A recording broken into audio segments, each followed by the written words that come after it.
Many new tanks are coming into the game, including a tier 10 Chinese heavy tank with autoloading gun and quite a hard-hitting autoloading gun, having 3 shells in the magazine and 530 alpha damage. That definitely could be quite a meme. On the top of that, T32M entered the supertest, which is identical, almost identical to the Tech 3 version of the D32, just a lower DPM but better gun handling at the same time. Then we have some map changes to talk about, nerf to the Waffenträger event, and also a gift vehicle. Everything is going to be in today's video, so buckle up and let's go. And I'm also going to add timestamps into this video for your viewing pleasure.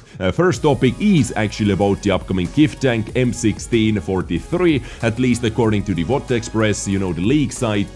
This vehicle should be this year's free gift tank during the holiday ops events for the New Year's event, M1643. WotExpress says that based on the examples of previous years, we can confidently assume that this tank will be given out for free as a gift tank in the upcoming New Year's event 2023, you know, during the holiday ops. This is what they have done usually. If you just log in or if you play a couple battles or complete very easy missions, well, for most players I guess this is going to be a little free garage slot and are going to sell it, but for tank collectors, well, this is your time to pick it up. Nothing special is going on over here because, you know, it is a tier 3 Italian tank, 50 alpha damage, not the fastest one, 50 top speed, but not the slowest one either, but quite a poor about the weight ratio. So let me know what you are going to do with this vehicle when the leaks end up being true, and this is actually our gift tank. Moving on to the next topic, let's talk about the nerf to the Blitzträger auf E110 in the Waffenträger event. You know, people were saying it is almost impossible to win Waffenträger auf E110 in that mode. It is so super hard to lose while playing with Waffenträger in the mode, and Wargaming decided to nerf the Waffenträger a bit. For example, when the shields get knocked down, you know, when they deliver the plasma or they deliver the, you know, whatever you need to deliver, right? Previously you lost 1500 hit points, but now you are losing 2500 hit points, and also people are saying that the Waffenträger feels a bit slower. Yesterday I did play 2 solo battles, like solo going into the battle with Harriers, and I actually won both of my Harrier battles. You just have to focus on the camps first, and after knocking out the shield for good, you can farm the Waffenträger, and it was actually, you know, quite easy to do that. So guys, have you felt any difference? Let me know. Now, before we're going to talk about 116F3 and T32M, let's quickly say thanks to the sponsor of today's video, $1,000,000, which soft launched just a couple months ago and added World of Tanks to their program. And by the way, they officially partnered with World of Tanks as well, because how else would they able to get such nice rewards like Scorpion or Porras to your store, which are usually not on sale actually. $1,000,000 is the rewards, the platform for gamers, giving you in-game goodies for your online purchases. Having partnered with hundreds of popular brands around the world, it should be quite easy for you to find your shops where you're usually going to, and while you are doing that, you get their reward points called bucks, what you can later trade for World of Tanks in-game items like gold, premium tanks, premium time, styles, and more things. I mean, when you are shopping online anyway, right? Why not to get something free on the top of that? Simply sign up for free and use the $1,000,000 website or their browser extension to find out supported shops. So definitely check it out using the link in the description and find out more. Thank you very much. And just like that, moving on to the next topic, 116F3 upcoming tier 10 Chinese heavy tank. And no guys, this is not part of the jet booster heavy tank branch we're going to have. So they are working on the jet booster heavy tanks and also the jet booster, you know, premium tank, and now this one. I do not even know how many Chinese heavy tanks we have received into this game in the last year and in the upcoming year as well. It is actually quite crazy. They're focusing a lot on the Chinese heavy tanks, but this one is a bit different, you know, a lot different to the many other Chinese heavy tanks we have in the game. This is the first auto-loading Chinese heavy tank with 530 alpha damage or 660 with the high explosive round. A 266 penetration is not bad for the standard round actually, which is also AP round, and 325 for the premium APCR round, 65 for the high explosive round. So What is the gun or what is the firepower besides the alpha damage? 32-second reload time for the full magazine, so for 3 shots, 32 seconds. Reload time between shots is 3.75 seconds, so in exactly 7.5 seconds you're able to dish out 1590 damage, which is very good for trading, honestly. Like, if you have a reload or if you're facing a tank that has 490 alpha damage or 530 alpha damage or something like that, you can go out here, you know, even if they hit you, even if they penetrate you, they usually reload, you know, 10 seconds, but you are able to dish out 1500 damage while they are still reloading and able to get away with it. So amazing at trading, definitely. 3 shells in the magazine. Aiming time, not the best, you know, 2.7 seconds, but not the worst one either.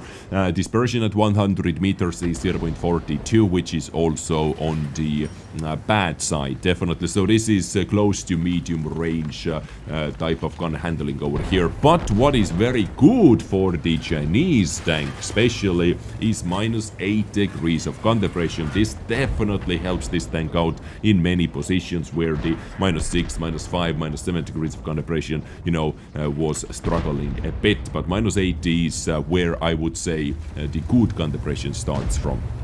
You know, -10 is excellent, and anything above that is just superior, basically.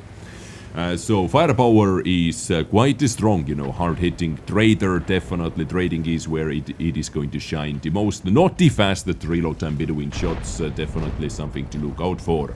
Mobility-wise, I would say mobility is like slow, yes, 35 top speed, so I see many using turbo just for the just to get the top speed a bit up, but reverse speed 25 reverse speed, so you're able to take those fast snapshots on the reach lines, you know, take the shot, pull back quickly, take the shot, pull back, and whatnot.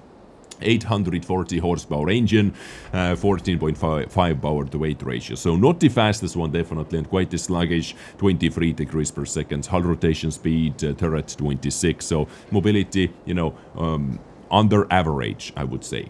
Survivability, 2250 hit points, hull armor 195, side 120, so quite a nice side armor, and the upper plate is very sloped, as well as we saw 195 over there. Lower plate definitely, you know, should be a weak spot, but this actually can be a bit bouncy. Turret 300, very slopey 300, but heat, I think it has just enough forehead on the turret, or enough face on the turret to go through it.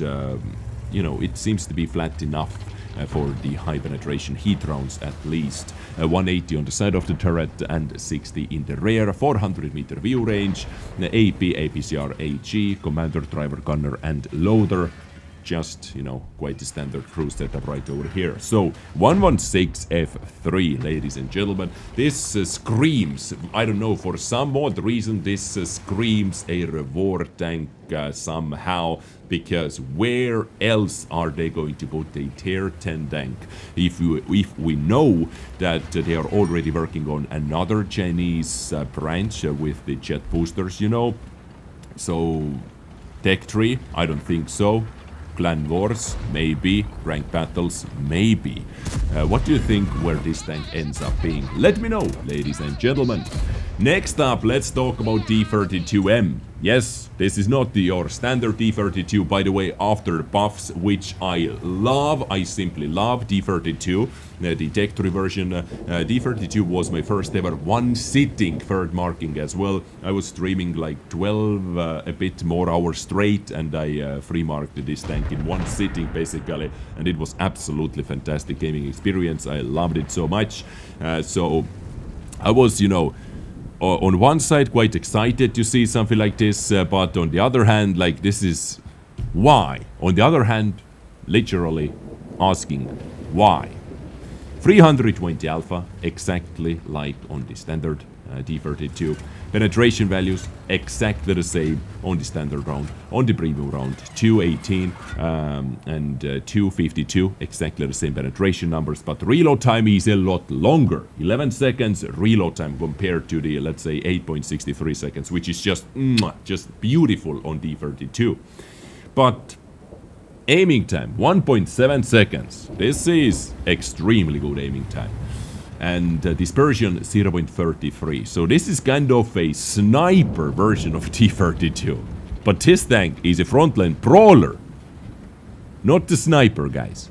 You want to be frontlining, hull down, and just boom, boom, boom, TPM enemies down. So definitely quite a weird approach with this vehicle. Maybe it is for you if you enjoyed your T32 but did not feel being the frontlineiest tank on the battlefield and wanted some more sniping capabilities, for example. Maybe this is for you. Minus 10 degrees of compression, you know, this is also very nice. Mobility wise, identical, you know, 35 top speed, 14 backwards, 800 horsepower engine, 14.7 power, 14.7 power to weight ratio. Survivability wise, same turret, same armoring, 298 turret. Turret is extremely strong on T32 and I love it, you know.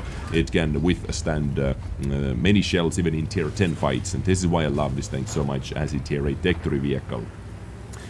Also it has 390 meters of view range and same massive crew loadout, commander, driver, gunner, radio operator and the 2 loaders just like on the Tech 3 T32, so you could use your Tech 3 crew in this tank for sure if it ends up being a premium tank, of course. Right now we do not know where it ends up being, but I guess it is a premium tank in one way or another. I guess they are introducing this tank as a premium tank because there are so many people who love the 32 and they just want to, I don't know, milk those players, basically.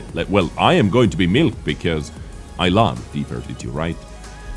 So this is it, ladies and gentlemen, D32 116F3 as well. And for the end of the video, here is a little video for you showing the upcoming changes on the Studzianki map. This map definitely needed some changes, needed some rebalancing, some tuning, because every time I played on this map with heavy tank, it did put me into coma.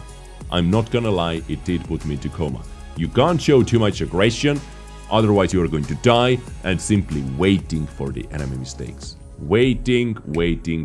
So many battles lasted 10 plus minutes while, you know, you were able to take a couple shots, and if enemy team pushed to south, for example, you were able to snipe over there. So I'm very happy to see some changes on this map. It is definitely not my favorite map. Maybe you like it, you know, there are people who like this map, so, you know, good for you, right? Or maybe those changes are bad for you, but I see some things which in this video which can definitely affect the gaming, the playing on this map, like the south changes, big south changes, for example, and also the industrial area changes right up here. Yeah, so actually looking forward to this because this map ends up in my banned list too many times, you know. I don't want to ban maps, but some maps I simply cannot stand with certain vehicle classes. So let me know what you think about that, and let me know what you think about all the rest of the topics covered in today's video. Ladies and gentlemen, you have been informed. Now, I thank you so much for tuning in. I catch you next time with something else. Stay awesome, take care, and bye.